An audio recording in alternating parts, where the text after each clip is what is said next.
تقدیر و تشکر و سپاس فراوان از جناب آقای مولوی عبدالحمید حدید که از مسجد ابوبکر صدیق بلکان تشریف آوردند و همه ما را با سخنان زیبا و رسای ایشان مستفیض فرمودند. خداوند در توفیقات حضرت ایشان بیفزاید، صلوات دیگر را بلندتر مرحمت فرمایید.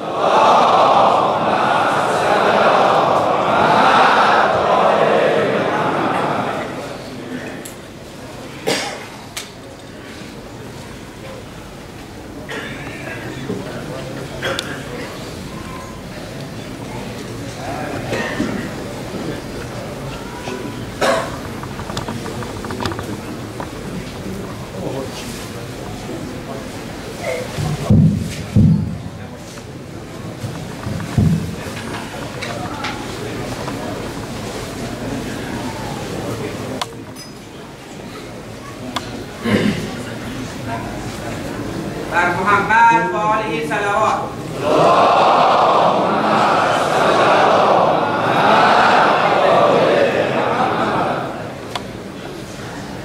لا حول ولا قوة إلا بالله العلي العظيم. أفوض أمري إلى الله إن الله بصير بالعباد. الحمد لله رب العالمين بارئ الخلائق أجمعين باعث الأنبياء والمرسلين خالق السماوات والأراضين. الصلاة والسلام على النير الأعظم فخر العرب والعجم الذي سمي في السماء بأحمد وفي الأراضين بأبي القاسم مصطفى محمد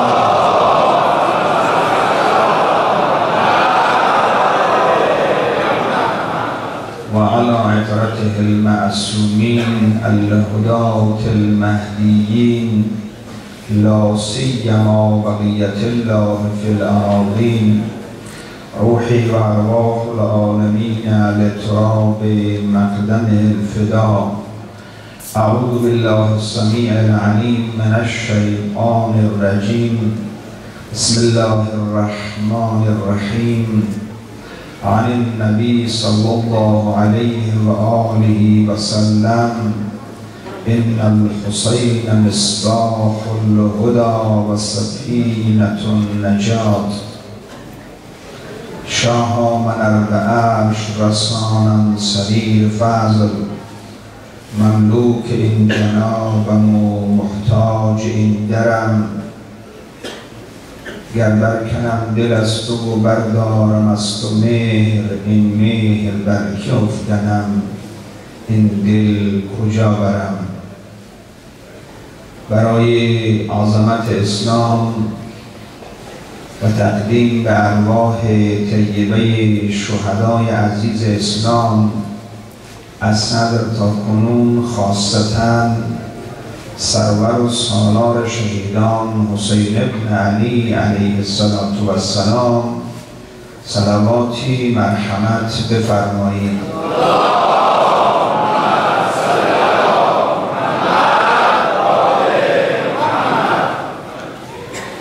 دوستان انتظامات فرمایش کردند که جازیق است کسانی که میخواهند وارد شوند بیرون میمانند. عزیزان ما لطف کنند با ذکر 3 صلوات بیشتر بیایند و حرکت کنند تا هیچ کس محروم نشود. صلوات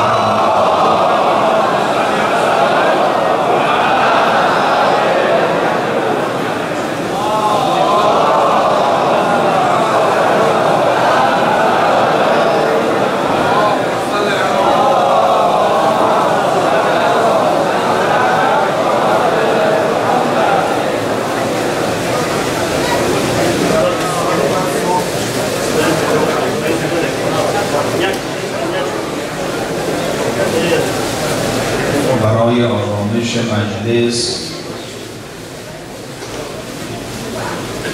و تمرکز حواس همگی صلوات دیگر را از این هم رشیدتر و غراتر عنایت بفرمایید.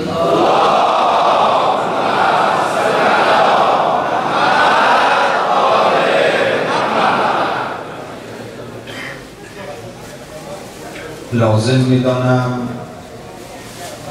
از تشریف فرمایی عالم جلیل مجاهد و زجردیده کشور جناب مولوی صاحب حدید تشکر کنم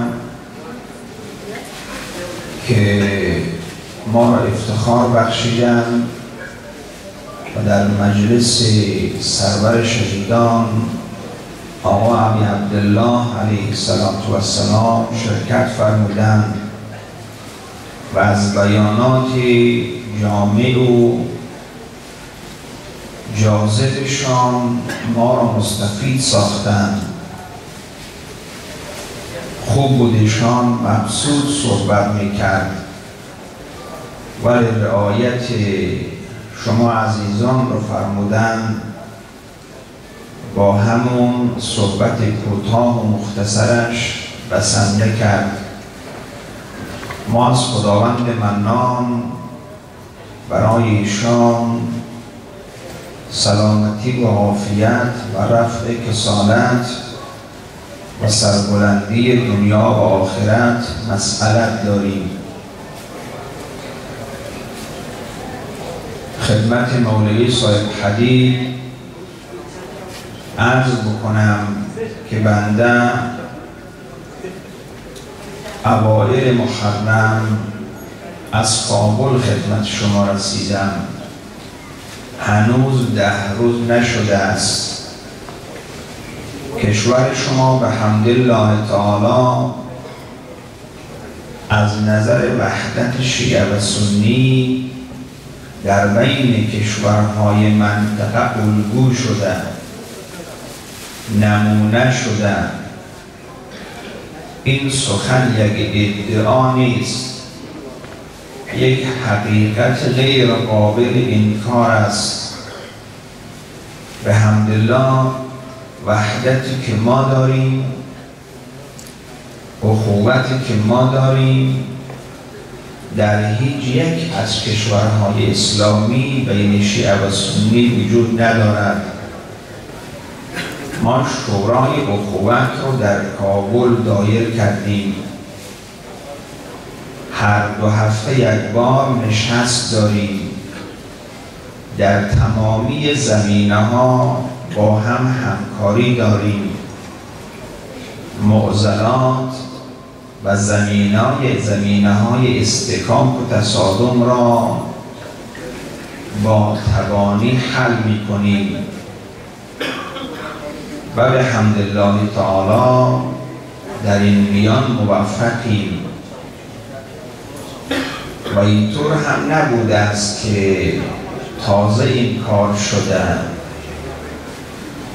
جامعه افغانستان از قدیم تا حالا با هم وحدت مذهبی داشته. هیچگاه در تاریخ دیده نشده است که ما جنگ مذهبی داشتیم. نه به حمدالله هیچ مورخی در هیچ تاریخی نتوانسته یک صفحه بنویسه که ما جنگ مذهبی داشتیم. نداشته به حمدالله. دائما در بین کتله عظیم مردم تفاهم و برادری برقرار بودند و حالا هم شیعه و سنی مغازه مشترک دارند، بزنس و تجارت مشترک دارند، کنار هم زندگی میکنند. بنده امام جمعه جنوب کابلم. در روز جمعه در صف نماز جمعه شیعه و سنی پشت سر من نماز میخوانند. و این فضا جز افغانستان در هیچ جای کشورهای اسلامی نیست و در طول تاریخ اگر مشکلاتی بوده است از سوی دشمنان اسلام و در رأس گرگ پیر انگلیس های جهانخوار بوده است که تفرقه انداخته و حکومت کرده. مشکل جهان شیعه غلات بوده، مشکل جهان سنت نواصب بوده. ما در کابل فیصله کردیم و همه باور دارند که شیعه غالی نیست و سنی ناصبی نیست. اگر در گذشته های تاریخی برادران اهل سنت می توانستند ناصبی ها را از خود جدا کنند و شیعه ها می توانستند غلات را از خود جدا کنند، همین مقدار مشکل هم پیدا نمی شد. غلات کسانی هستند که اهل بیت پیامبر را العیاذ بالله خدا می دانند و ما متنفریم و ما بیزاریم و ما براءت می طلبیم و خود حضرت امین سلام الله علیه هم با اینها درگیری داشته، اینا را محکوم کرده، اینا رو جزا داده. بارها گفته من بنده خدایم، من مخلوقم، من مأمور به روزه و نماز و فروعاتم. و همینطور در بین جامعه اهل سنت هم نواصب کسانی هستند که اهل بیت اصلا قبول ندارند. سنی که اهل بیت رو قبول نکنند سنی نیست، ولی سنی افغانستان سنی نیست که اهل بیت رو قبول نداشته باشد. اصلا ما نشنیدیم و ندیدیم. علاوه این دو گروه در طول تاریخ یک سری مشکلات رو خلق کرد، زمینه نفاق رو ایجاد کرد و دشمنان اسلام هم از همین زمینه به نفع خودشون استفاده بود. حالا در کابل شیعه و سنی یکی از روزهای محرم را جلسه مشترک دایر می‌کنند در سطح کلان کشوری، یا در مسجد عیدگاه یا در مسجد پلکشتی و جاهای دیگر، که این اخوت و برادری در سایر کشورها نیست. و بین هم فیصله کردیم و از این فیصله ما همتون با خبر شوید.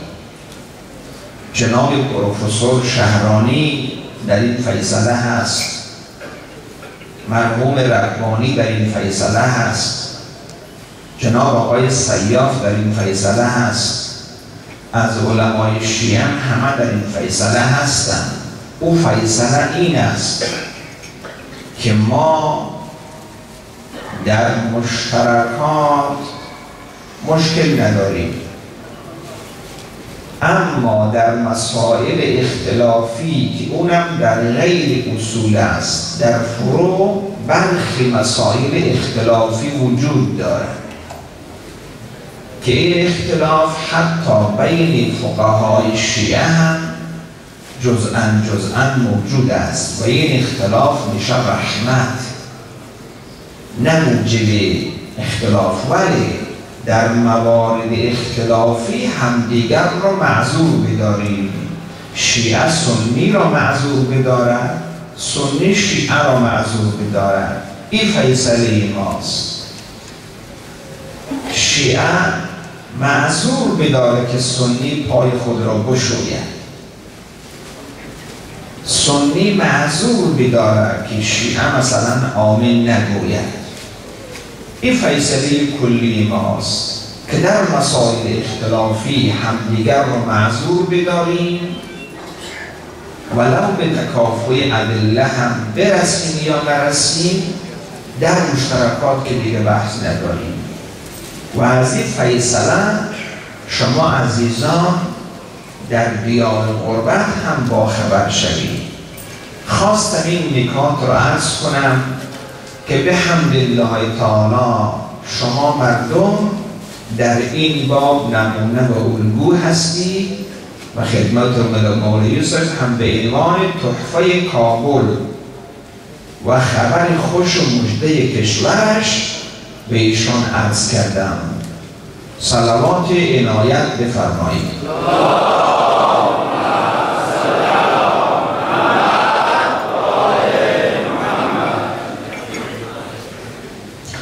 و اما بحث ما که پیرامون حدیث مبارک بود که پیامبر گرامی اسلام فخر رسول و زین انبیا فرمایش کرد که حسین ابن علی چراغ هدایت و کشتی نجات امت است و در حدیث سفینه فرمود که مثل اهل بیت هم مثل سفینه نوح است، من رکبها نجا و من تخلف عنها غرق.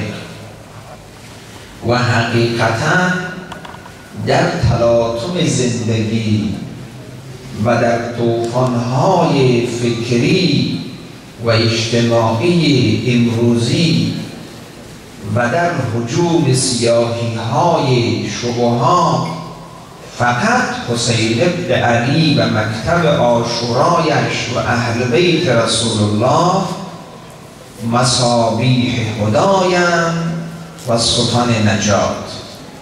واقعاً جز این کشتی هیچ کشتی دیگر در این طوفان توفنده زندگی و در این موجهای شکننده و احترام برانگیز حوادث امروزی و در این گردبادهای بسیار شکننده و خطرناک شبهات امروز نمیتواند مقاومت کند و این کشتی است که دیگر غرق نمی شود و کسی که در این کشتی سوار شود و به تناب این کشتی چنگ بزند نجات پیدا خواهد کرد و در کسانی که از نور این چراغ استضاءه کند مستضیع خواهد شد و از شبهات و تاریکی‌های نفاق و شکاکیت و نسبیت و تردید و بی‌ایمانی و سایر حملات رهایی خواهد یافت و شاید هم قبول کرده باشه که بلی این کشتی نجات استثنایی است. خب اصول این کشتی و فرمایش آقای من حسین چیست که حدس کردم در اون روز عاشورا فرصت نبود آقا مبسوط وارد شود، به طور اجمال و کلمات قصار برای ما اصول خود را ترسیم کرد و ترسیم کرد که اگر 3 مسئله می بود فاجعه کربلا و تراژدی غمبار عاشورا ایجاد نمی شد و جهان اسلام متضرر نمی گشت و قرآن و سنت آسیب نمی دید و مسلمین در شعله نفاق نمی سوخت. فرمود ان لم یکن لکم دینون و کنتم لا تخافون المعاد فکونوا احرارا فی دنیاکم، که در این چند شب ترجمه کردن اگر دین ندارید و از روز بازپرس خوف نمی کشید لااقل آزاد مرد باشید که حدس کردن 2 جمله اول اصل اساسی است. دین نجات دهنده است، عقیده و معاد و خوف از روز حساب نجات دهنده است. دور چنانچه این دو نباشد آزاد مردی هم نجات دهنده است. ولی اصل اساسی رکن رکین این دو مسئله است: عقیده و دین، التزام به اوامر دینی، انزجار از زواجر دینی و خوف از روز قیامت و یوم الحساب نجات بشریت را تضمین می کند. امشب می خواهم عرض بکنم برادران و عزیزان، خب ما چگونه اوامر دینی را و نواهی دینی را و در یک کلام قوانین و مقررات دینی را توأم با ماهیت و حقانیت و گوهر دین بشناسیم، به کدام ابزار پناهنده شویم، از چه طریق بشناسیم تا نشناسیم نمیتوانیم ملتزم شویم، تا معرفت پیدا نکنیم نمیتوانیم متعهد شویم، تا شناخت خود را کامل نکنیم نمیتوانیم متدین و متشرع باشیم.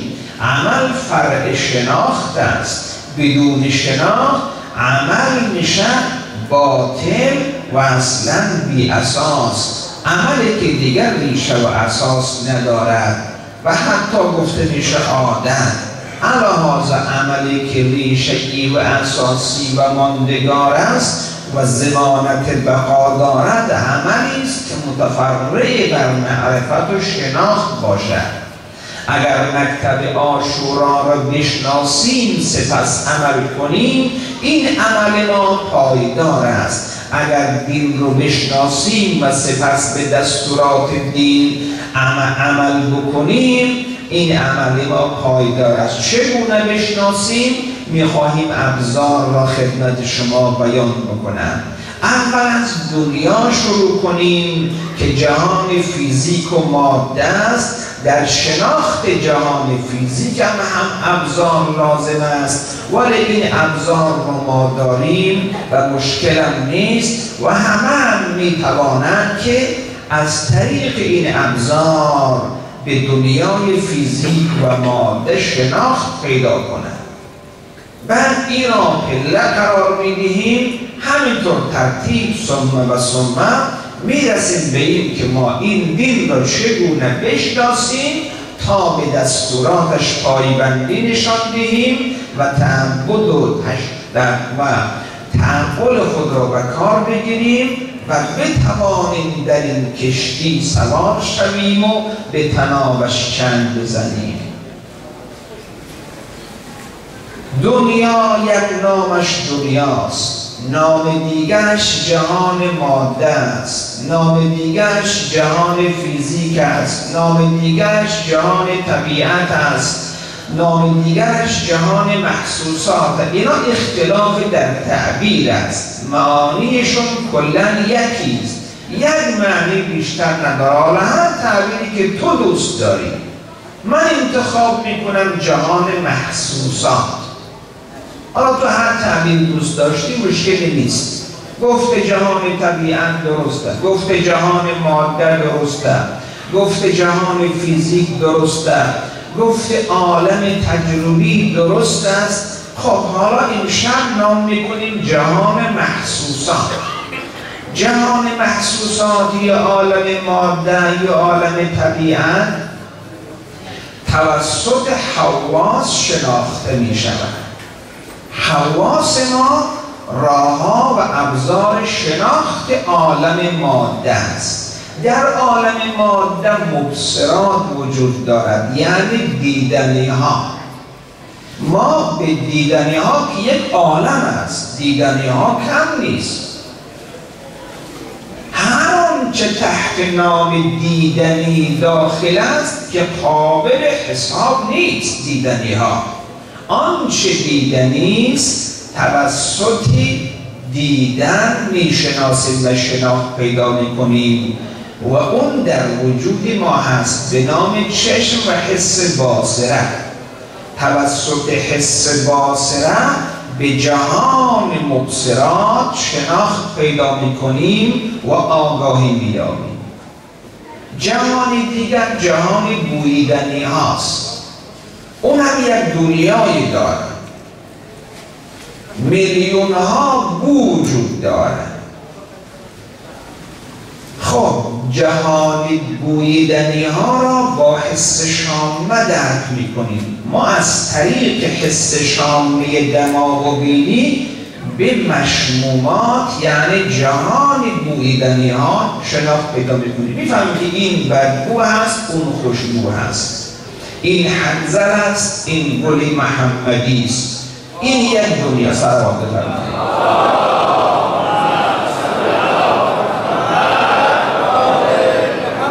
فقط میخواهم فهرست بکنم. عاشورا سپری شدن، مجال تفسیر ندارم. اگر تفسیر دادن نمیتوانم مرا معذرتم رو بپذیرم.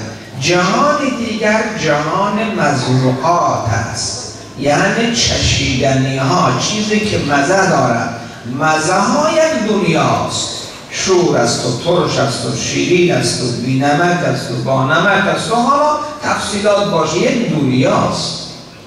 توسط حس ذائقه به جهان مذوقات شناخت پیدا می‌فهمیم که بله این ترشه، این شیرینه، این بیمزه، اون بامزه است. کسی که یکی از این حواس رو ندارد از یک جهان محروم است. کسی که شامه‌اش آسیب دیده از جهان مشمومات محروم مانده. بگیم بوی فلان مزه چی یا بوییدنی نمیفهمد. خب تفصیلاتش باشه. حس دیگر به نام شنیدنی ها، مجموع اصوات و امواج صوتی. میلیون ها موج صوتی داریم، چه به شکل رادی، چه به امواج فعال و غیر فعال. به هر حال اصوات یک دنیا هست. هر نفر از حنجره‌اش یک موج صوت بیرون میشه و صدای هر کس فرق میشه.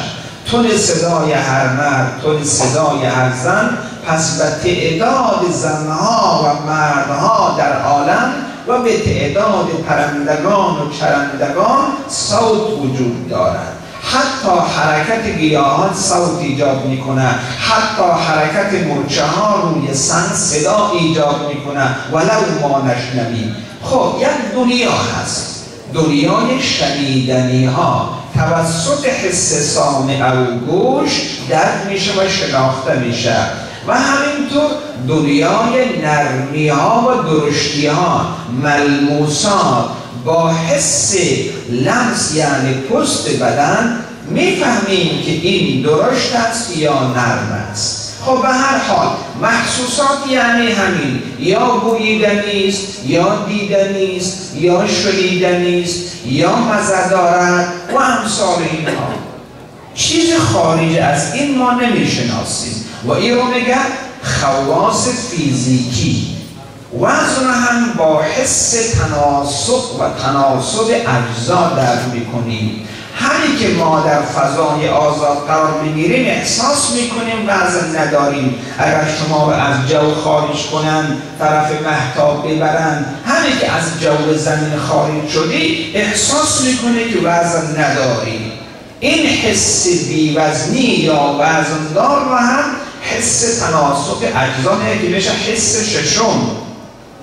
حواس پنجگانه و اخیراً حس ششم کشف شد که بشه حواس ششگانه. خیلی خوب، حالا بشه حواس هفتگانه، هشتگانه، نورگانه، دگانه، ما بحث نداریم. الهازا ما به جهان ماده، به جهان محسوسات، به جهان طبیعت، به جهان فیزیک توسط حس و حواس شناخت پیدا میکنیم. راهش حس است. تمام؟ در اینجا بحثی نیست. و هر کسی یک از این حواسش آسیب ببینه از یک جهان محروم شده. کسی که از مادر کور به دنیا آمده اصلا از عالم دیدنی ها محروم شده. جای بحث نیست. کسی که گوش ندارد و کر به دنیا آمده از عالم شنیدنی ها و دنیای امواج محروم شده. البته این امواج و این دیدنی ها، شنیدنی ها، بودیدنی ها، مزه ها، این هم خیلی محدود است. فقط خدا خواسته ما به یک مقدار کمی از این آگاهی پیدا کنیم، مقدار کمی دیدنی ها را ببینیم، کمی شنیدنی ها را بشنویم، کمی مذوقات را بچشیم، اما همه‌اش رو که نمیتوانیم احاطه کنیم. تازه شناخت به عالم طبیعت هم بالکلیه برای ما میسور نیست. ما میتوانیم از بین این همه رنگ ها 7 رنگ رو ببینیم، همون که در خورشید زمانی که نورش تجزیه شد همون رنگ ها را. بنده زمانی که مکتب میخواندم برای اینکه بتوانم حفظ بکنم از هر واژه اول حرفش رو گرفته بودم. پیش من از قلز ثانی یعنی قرمز، یعنی سبز، یعنی آبی، یعنی نسواری، یعنی بنفش، آخرش بنفش، اولش قرمز، میشه 7 رنگ. همین که آفتاب را تجزیه کنی که ما کنان رستم بگیم همین 7 رنگه. بعد ماورای بنفش اشعه اکس است و اشعه لیزر است که او را ما نمیتوانیم ببینیم، یا مادون قرمز، اشعه اکس و لیزر و امثال اینها. اشعه مادون قرمز برای ما قابل دید نیست، اشعه ماورای بنفش برای ما قابل دید نیست که اینا را علما میگه رادیو اکتیو، یعنی اشعه فعال. ما فقط رادیو پسیو رو میبینیم، اشعه غیر فعال. و صلوات خط بفرمایید.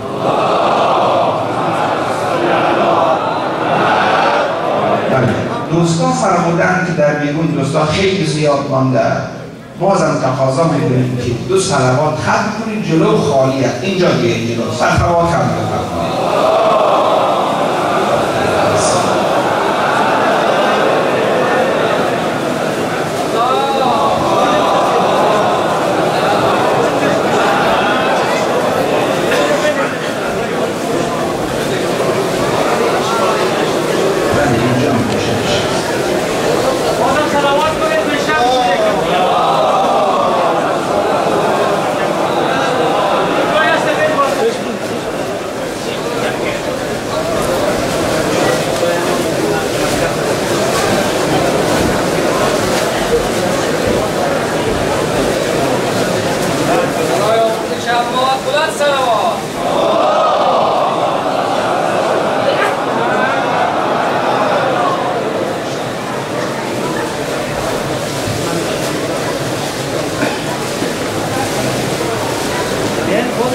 صلوات دیگر را بلندتر ختم بفرمایید.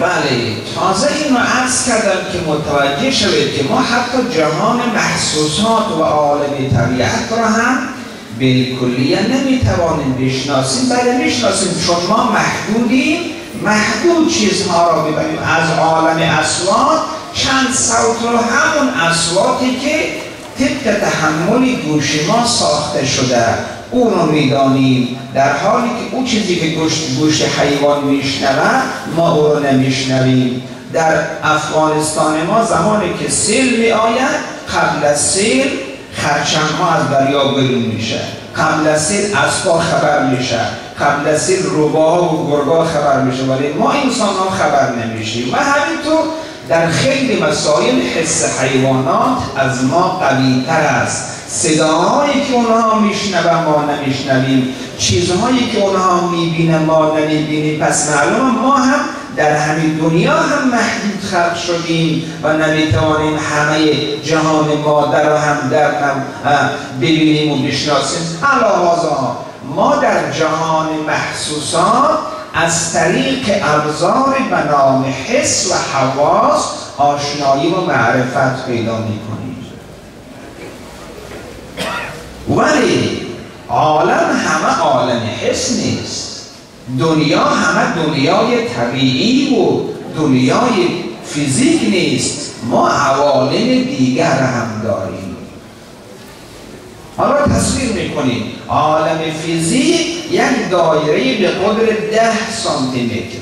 این عالم فیزیک با تمام کهکشان راه شیری و غیر شیری، با تمام نظام شمسی ها، از الکترون ها و پروتون ها و داخل اتم شروع تا بزرگترین کهکشان های که ما در عالم میشناسیم و بعداً هم کشف میشه، همش میشه عالم محسوسات با حس قابل درک است. اما جایی هست که دیگر حس کار نمیتواند، زور حس نمیرسد ولی وجود دارد، رنگ ندارد تا ببینیم، وزن ندارد تا بفهمیم، مزه ندارد تا با این حس مزه‌اش رو درک بکنیم. خب همینطور موج ندارد تا توسط امواج او را شناسایی کنیم، توسط انگسترون و توسط میلی مایکرون و توسط مایکرون و توسط سانتیمتر مکعب و مربع و امثال اینا درک کنیم، نه، ولی وجود دارد. چیزهایی هست که اصلا خواص طبیعی ندارد، خواص فیزیکی ندارد و در قالب حس قابل گنجایش نیست ولی وجود دارد. او به مراتب وسیع‌تر از جهان ماده و محسوسات و طبیعت است. ما نام میکنیم عالم معقولات. چیزهایی هست کلی، عالم حس همه جزئیات هست. زمین جزئیه، آسمان جزئیه، دریا جزئیه، کوه جزئیه، من جزئیم، تو جزئیه، اینا همه جزئیات هست. ما جزئیات را با حواس میتوانیم درک کنیم ولی یک سری مسائل از کلیات، اون رو میگه عالم معقولات. عالم معقولات با حس قابل درک نیست، اصلا نمیشه با حس به اون عالم راه پیدا کرد ولی وجود دارد. اون رو توسط ابزار به نام عقل درک میکنیم. خدا ما را مجهز کرده به یک تجهیزی به نام عقل، به نام خرد، به نام اندیشه. عقل برای درک کلیات است نه درک جزئیات. عقل برای فهمی چیزهای خیلی بزرگ است، فراتر از حیطه طبیعت و فیزیک، نه برای درک فیزیک. برای درک جهان فیزیک حس ما کافی است، چشم ما، گوش ما، دست ما، پای ما و تمام حواس ما کافی است. اما جهان معقولات رو با عقل میتوانیم درک بکنیم. مثال بیاریم که زیاده، خیلی هم زیاد میشه و اتفاقا هر جا حس خطا کنه، خطای حس با عقل جبران میشه و عقل میگه تو خطا کردی. حس خطا میکنه، چشم آدم خطا میکنه، گوش خطا میکنه، ذائقه خطا میکنه. انسان هایی که مریض میشن خود ذائقه غذا را تشخیص داده نمیکنن یا کج تشخیص میدهن. شما چوب راست را داخل ظرف آب بیاندازید کج معلوم میشه. عقل میگه تو اشتباه کردی، چوب راسته. چشم میگه من کج میبینم. این رو میگه اشکال نظرفریب هندسی یا به نام خط حواس. یک بحث در هندسه است. اشکال را مهندسین به کار میگیرن که مثلا دیوار راست کج معلوم میشه، دیوار مثلا کم عرض پر عرض معلوم میشه، خط مثلا دور نزدیک معلوم میشه، فاصله نزدیک دور معلوم میشه. اشکال به کار میبره که حواس رو فریب میدهن، ذائقه رو فریب میدهن، گوش رو فریب میدهن، چشم رو فریب میدهن. پس حواس فریب میخورن. فریب حواس را توسط عقل جبران میکنیم. عقل بگن این دیوار راسته، حس بگه این دیوار کج است. خب اینجا ما به ملاک عقل بسنده میشیم. ما به جهان معقولات که قطرش و شعاعش به مراتب از جهان محسوسات 10 برابر، 100 برابر، 1000 برابر فراخته است. حلم با حس در نمیشه، شجاعت با حس در نمیشه، دلاوری و ایثار با حس در نمیشه، ملاطفت و عواطف با حس در نمیشه. اون رو باید با چیز دیگر درک کرد. هر کدام اینها عالم دارد. بله برای وزن یک گل می توانیم از لابراتوار استفاده کنیم، می توانیم رنگ یک گل را، ترکیبات گیاهی یک گل را، ریشه‌اش را، حجم و همه چیز از ما تشخیص داد، اما زیبایی او را جز زیبا شناسی که در وجود انسان است چیز دیگر در نمیتواند. نظمی که به او به کار رفته. خب به هر حال جهان معقولات را با عقل درک میکنیم. عقل رو هم بشر قبول داره و اتفاقا همه مدعی هستند که ما عاقلیم و بله عاقل هم هستند. بشر عاقل آفریده شدند. خب ولی در همین دو عالم محصور و زندانی مانده است. در عالم محسوسات بیشتر، در عالم معقولات کمتر. علوم طبیعی بی نهایت رشد کرده، علوم عقلی کمتر، چون انسان زمینی خلق شده. ما در زمینی در لای طبیعت محصور و زندانی هستیم. چون نیاز ما به علوم طبیعی بیشتر بوده، این علوم طبیعی رشد کرده، تجربیات رشد کرده، محسوسات رشد کرده و سر و کار ما چون با معقولات کمتر است، علوم عقلی کمتر رشد کرده، مانند فلسفه، مانند منطق و مانند بدیع و بیان و امثال اینها. در کل علوم عقلی نظیر حکمت و فلسفه و منطق و امثال اینها، برای اینکه ما در جهان معقولات خیلی قدم نگذاشتیم، گاهن وارد شدیم ولی اکثرا در همین دنیای مادی اسیر ماندیم و لذا در این دنیا چون زندانی شدیم این علوم رشد کرد و لذا خیلی بحث های ما بحث مادی هست، دید ما دید مادی هست، تحلیل ما تحلیل مادی هست. چون ما در اینجا زندانی شدیم ماندیم، سر و کار داریم با محسوسات، با کوه و دریا و دشت و زن و مرد و درشتی ها و نرمی ها و امواج و اصوات و امثال اینا، چون زیاد در بین اینها محصور و زندانی هستیم، خیال میکنیم همه عالم یعنی این. ما مانند ماهی هستیم که خیال میکنیم همه عالم آب است و جز آب چیزی معنی نداره. اگر از منظر ماهی نگاه کنیم فقط عالم آب است. همون کرمه که در گندم نهان است، زمین آسمان او هوان است. ما چون در عالم محسوسات اسیریم دیگه توان پرواز عقلانی حتی خیلی اوقات نداریم. و عقل هم که امروز هست بیشتر عقل عملی است و عمل به حس برمیگرده، نه عقل نظری. عقل نظری ما هنوز کودک است، هنوز طفل است، هنوز رشد نکرده. خود عاقل میگه ولی عاقل نیست، خود خردمند میگه ولی خرد خود را در خدمت محسوسات آورده است. این عقل ما بیشتر عقل عملی است تا عقل نظری. ما به عقل نظری احتیاج داریم چون عقل عملی ما از بقیه حواس خب باعث میشه عقل عملی رو جبران کرد. به هر حال ولی تنها عالم معقولات هم نیست، عالمی داریم که نه با حس درد میشن نه با عقل درد میشن. چرا درد نمیشن؟ چون از ساحه بیرون است. همونطور که معقولات رو حس درد نمیتوانه. حواسی که ما داریم، حواس 5 گانه و 6 گانه، هیچ معقول رو درک نمیتوانه مگر اینکه او رو با ابزار عقل بسنجیم. هر چیز رو با مقیاس خودش باید اندازه گیری کرد. طلا رو باید با ترازوی خودش، گوشت گاومیش رو با ترازوی خودش، چوب فروش رو به ترازوی خودش، هرچی از خود ترازو دارن.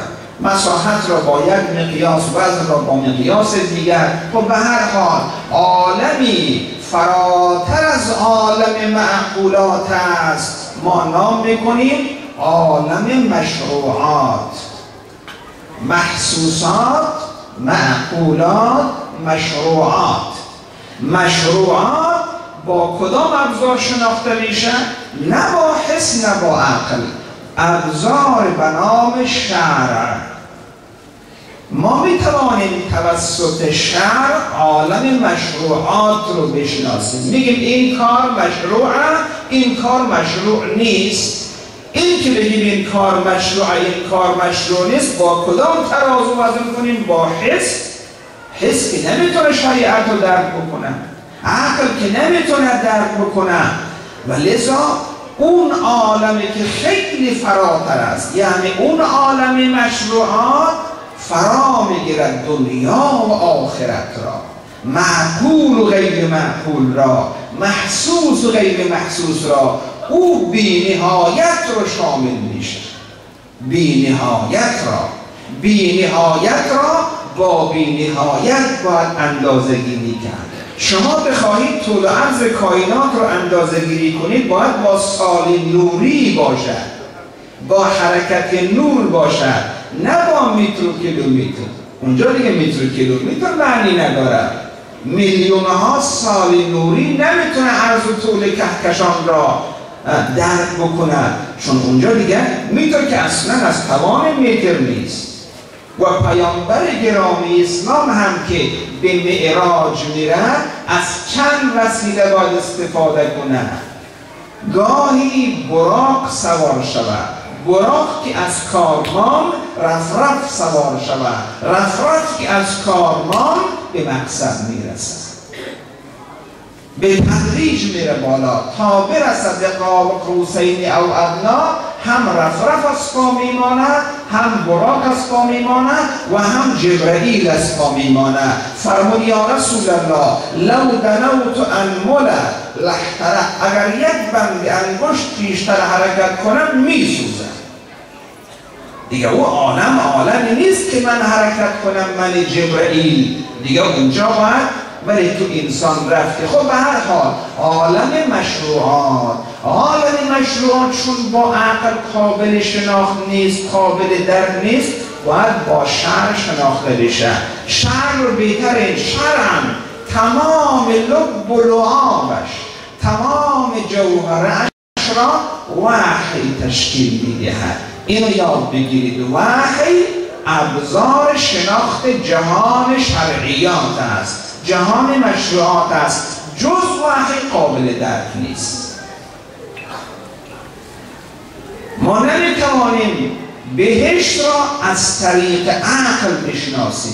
ولی استدلالات عقلی خوب است، ولی پای استدلالیان چوبین بود، پای چوبین سخت بی تمکین بود.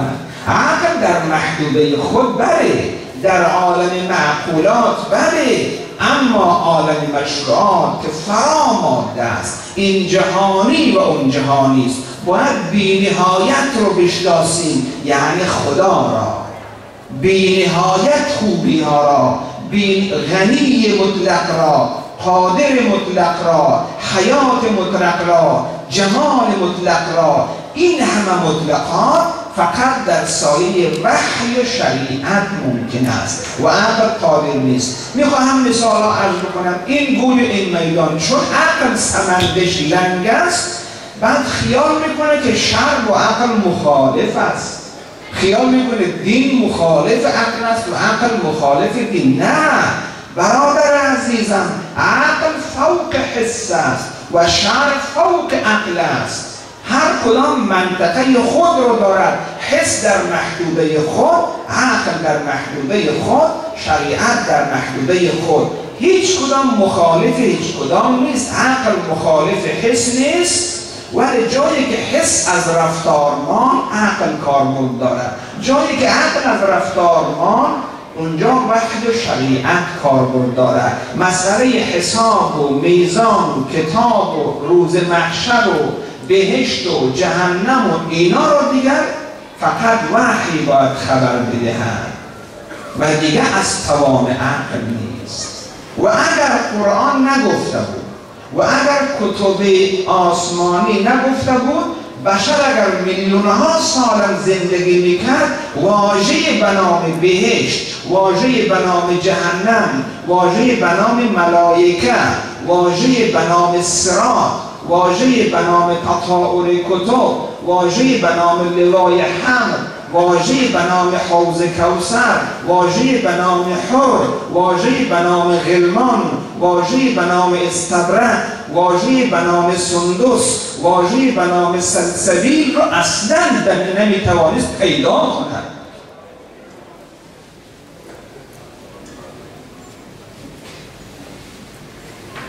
وحی است که اینا رو پیدا کرد. حالا این گوی و این میدان عقل و خلا جمع شوند، بیاید درک کنن فلسفه رکعات نماز را. شریعت میگه مغرب رو 3 رکعت بخوان، عشا رو 4 رکعت، صبح را 2 رکعت. کدام عقل میتونه درک کنه که چه؟ فلسفه 3 رکعت چیه؟ خب من شام حال دارم 5 رکعت میخوانم، صبح خواب دارم هیچ نمیخوانم. شریعت میگه نه، صبح 2 رکعت، مغرب 3 رکعت، عشا 4 رکعت، ظهرم 4 رکعت، عصرم 4 رکعت. بیاید عقلای عالم جمع بشه، پروفسورها جمع بشه، بگه دلیلش چیه. نمیتوانه فلسفه و حکمت رکعات نماز رو درک بکنه. اینا رو فقط شرع گفته، کسی گفته که خدای عالم است. او از آسمان به پیامبرش گفته، پیام گفته صلو، یا مثلا اقم الصلاة، به پیامبر گفته بله تفصیل رو تو بگو. او هم مردم رو گفت صلو کما رأیتمونی اصلی، آن گونه که من نماز میخوانم شما بخوانید. پیامبر هر طور که خوان مردم همونطور یاد گرفت. این یک موضوع. شریعت میگه هر کسی 1 انگشت رو قطع بکند دیگه‌اش 20 شتره، 2 انگشت رو قطع بکند دیگه‌اش 40 شتره، 3 انگشت رو قطع بکند دیگه‌اش 30 شتر. عقل اینجا گیر میفته. 1 انگشت 20 شتر، 2 انگشت 40 شتر، 3 انگشت باید 60 شتر. اما نه، کسی که 3 انگشت رو قطع بکنه باید 30 شتر دیگه بدهد، 2 انگشت رو قطع کنه 40 شتر دیگه بدهد. عقل اینجا گیر میشه. خانم در حال قاعدگی است، از خواهران معذرت میخواهم، یادم آمد خواهران گفته بودن که از پشت بلندگو اعلام بکن که بچه های کوچیک خود را آرام بکنن. از خواهرانم و مادرانم به جد تقاضا میکنم که انشاءالله بچه های کوچیک را آرام کنن که بتونن خواهران ما در این شبهای مبارک مطلب را بگیرن. صلوات ختم بفرمایید.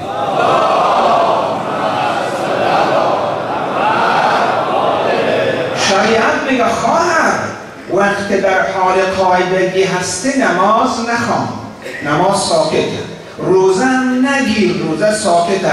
وقتی از قاعدگی خارج شده نمازت قضا ندارد، دیگه که نخوانده، اما روزه قضا دارد. روزه را باید قضا کنی. دلیل این که روزه خانم قضا داره و نمازش قضا نداره کدام عقل در میتواند؟ یا تو بفرمایید پروفسورها جمع بشه دلیلش رو بیان بکنه. شریعت میگه واجب است بر هر مسلمان در هر گوشه عالم اگر توان و استطاعت رسیدن به مکه رو داره به مکه برود و حج کنه. ولله علی الناس حج البیت من استطاع الیه سبیلا. حج واجب است. خیلی خوب، من از استرالیا $10,000 مصرف کنم برم حج، برم که چی؟ اونجا چه کنم؟ اونجا در صحرای عرفات فقط بشینم، نشستم. واجبش نشستم دیگه، وقوف. دیگه چه کار کنم؟ ناخن خود را و مقدار موی خود را کوتاه کنم. بعد از عمره تقصیر یعنی ناخن رو کوتاه کنم و یک مقدار مو رو از محاسن یا از سر خود قیچی کنم. بعد از اعمال مینا چه کار کنم؟ سر رو باید بتراشم، حلق کنم، اطراف یک خانه طواف کنم، بین صفا و مروه سعی کنم، یک مقدار را هروله کنم، بدوم، بعد آرام شوم. اولش هم آرام باشم، اینم باید 7 بار باشه. خیلی خوب. دلیل یا حکمت یا فلسفه سرتراش کردن چیه؟ $10,000 مصرف کنم، سر رو در مکه تراش کنم. اینم شد کام. به عقل عرض کنیم، عقل خنده میکنه. این شد چه کام؟ آقا 10,000 مصرف میکنه، 1 ماه وقت مصرف میکنه که ناخن خود رو کوتاه کنه، ریش خود رو یک کمی کوتاه کنه، یک لباس سفید بپوشه.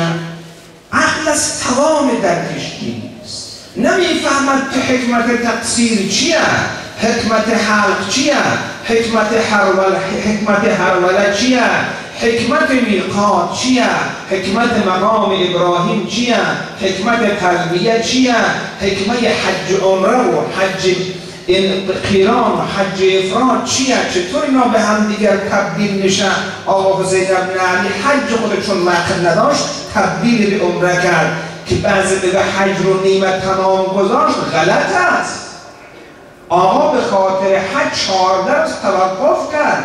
نامه مسلم که در کوفه در مکه رسید، آقا باید حرکت میکرد، فرمود خب به محض که نامه رو خواندی حرکت کن که مردم منتظره. بعد آقا 14 روز حرکت نکرد و در این 14 روز اوضاع کوفه به هم ریخت. اگر این 14 روز رو در مکه توقف نمیکرد دیگه کوفه از امام بود. چرا خلاف نقشه مسلم 14 روز امام توقف کرد؟ به دلیل این که اگر بره دشمن توطئه میکنه که حسین از بس ریاست طلبه، از بس حکومت طلبه، آمده به حج نکرده به سوی قدرت میره، به سوی حکومت میره. اینقدر تشنه قدرت بگذار حج رو انجام بدم که دیگر توطئه‌گران توطئه نکنه، خفاشان خفاشی نکنه و یا و سرایان یا و نسرایه که حسین از بس تشنه قدرت است. حج رو نیمه تمام نگذاشته برادران. که نگه غلط است. حج رو تبدیل کرد به عمره. هر کس حق داره حج رو به عمره تبدیل کنه. عمره رو که تمام کرد طرف کوفه حرکت کرد. مسئله خب تبدیل و عدول در شریعت هست. آدم میتونه از نماز لاحق به نماز سابق عدول کنه، میتونه از فریضه به نافله عدول کنه. من میتوانه و اصلا راه بره در نماز به این معنا، یعنی عدول بکنه از نماز عشا به نماز مغرب، از مغرب به عصر، از عصر به ظهر، از ظهر به نماز صبح. ولی از پایین به بالا عدول نمیتوانه. مثلا بنده نیاز میکنه نماز قضایی عشا را، بعد برمیگردم از نیت میگم خیلی خوب این عشا نباشه این مغرب باشه، عدول میتوانم. در مکه احکام رو که بخوانیم میتونه انسان از یک حج به حج دیگر عدول کنه، از یک عمره به عمره دیگر عدول کنه. آقا حسین ابن علی چون دید فرصت حج نیست. چرا فرصت نیست؟ 14 روز رو نشست به فرصت بود، حالا برای 2 روز فرصت نیست. چون عمرو بن سعید به خودش با 40 نفر انسانهای تبهکار دستور گرفت از مرکز شام که حسین رو در هنگام زیارت حج بکشه با شمشیرهای مخفی و بعد هم سر صدا کنه که حسین رو چاقوکشا کشته و یزید هم فاتحه بگیره. عمرو بن سعید با 40 نفر مسلح مخفی در خانه خدا وارد شد. خبر به حسین ابن علی رسید. او زن بود، او باهوش بود، او امام بود. اونا نقشش این بود که فقط در طواف، در سعی صفا و مروه، در رمی جمره، در هر جا که فرصت بتواند. درسته که حمل سلاح حرام است ولی اونها تابع مقررات شریعت نبود. میخواست حسین رو در شلوغی بکشه و بعد دیگه چاقوکشا کشت. رقیب سیاسی و دینی رو از میدان خارج کنه و خودش هم بشه فاتحه گیر، بشه دوست، با صاحب خانه گریه کنه، گرد با مش گریه کنه. چون این قضیه بود آقا فرمود من راضی نیستم احترام خانه خدا بشکنم، راضی نیستم حرمت حج شکسته شود، راضی نیستم در حرم خانه خدا خون من بریزد. لذا فوراً تبدیل کرد حج رو به عمره. عمره مفرده را تمام کرد، حرکت به طرف کوفه. حج رو نیمه تمام نکرد، حج رو نکرد، یعنی آقا عمره انجام داد، حج رو نتوانست انجام میدهد و اصلا دیگه از قصد حج برگشت. نیت حج داشت، در حج مانع ایجاد شد. وقتی که آقا از خانه خدا حرکت کرد، عمرو بن سعید با خبر شد، جلوی آقا را گرفتن، در بیرون مکه جمع شد. منتها جنگ شمشیر به شمشیر نه، با تازیانه ها به هم جنگیدن، اون 40 نفر فرار کردن، نتونستن آقا را بکشن.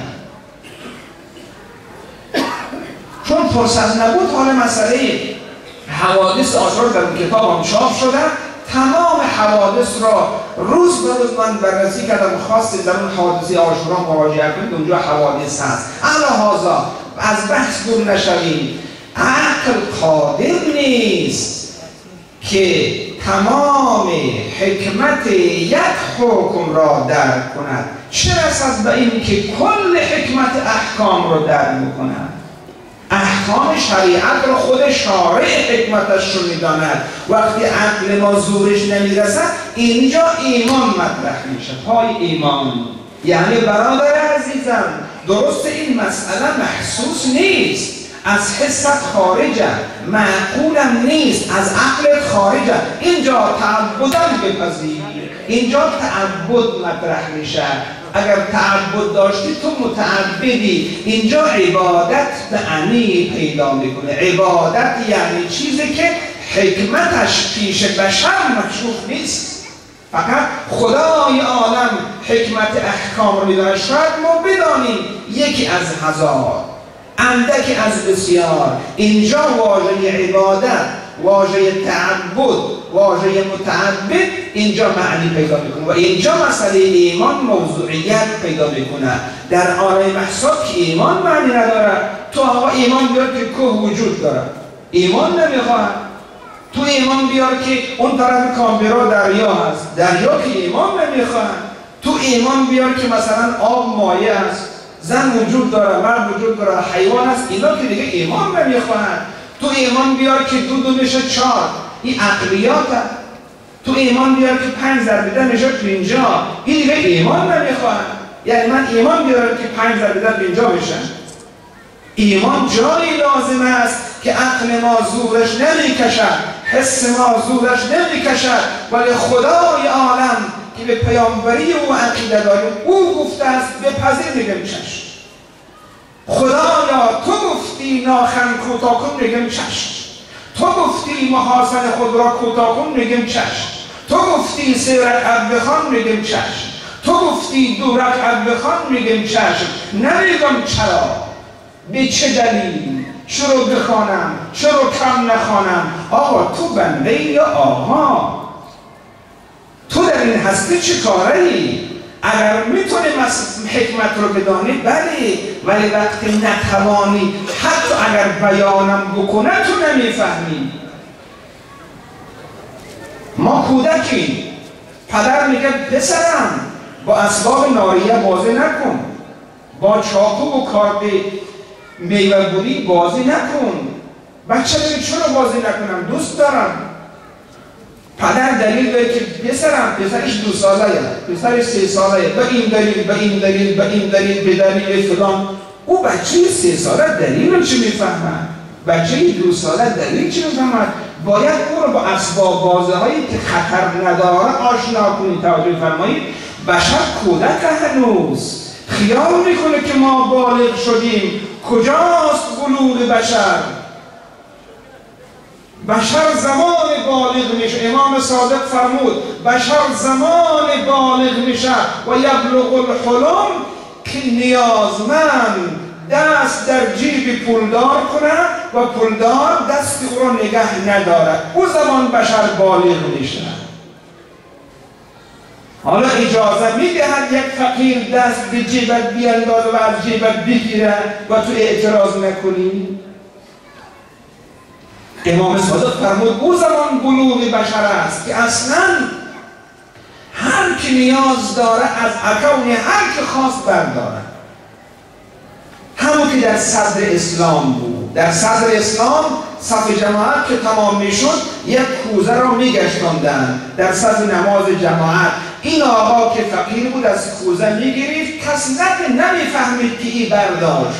اونی که داشت به کوزه میانداخت کس نمیفهمید که کی به کوزه انداخت. این است اسلام. آیا این روحیه در بین مسلمان ها هست؟ در جهان امروز هست؟ در عصر پیغمبر بود؟ آیا ما عقب نشستیم یا پیش رفتیم؟ به قهقرا میریم یا ترقی کردیم؟ آن روز فقیر مسلمان از کوزه بر می داشت، هیچ چهرهش زرد نمی شد، خجالت نمی کشید. غنی مسلمان در کوزه می انداخت، هیچ کس نمی فهمید که کی انداخت و کی برداشت. حالا اگر آقا کمک میکنه $100 به امام حسین و جلسش تا اعلام نکنی آقا ناراحت میشه. $100 دادم نای مرا نگرفتن. خب ما پیش رفتیم یا پس رفتیم؟ بشر هنوز کودک، هنوز نابالغ، هنوز نفهمه، نیاز به اسباب بازی داره.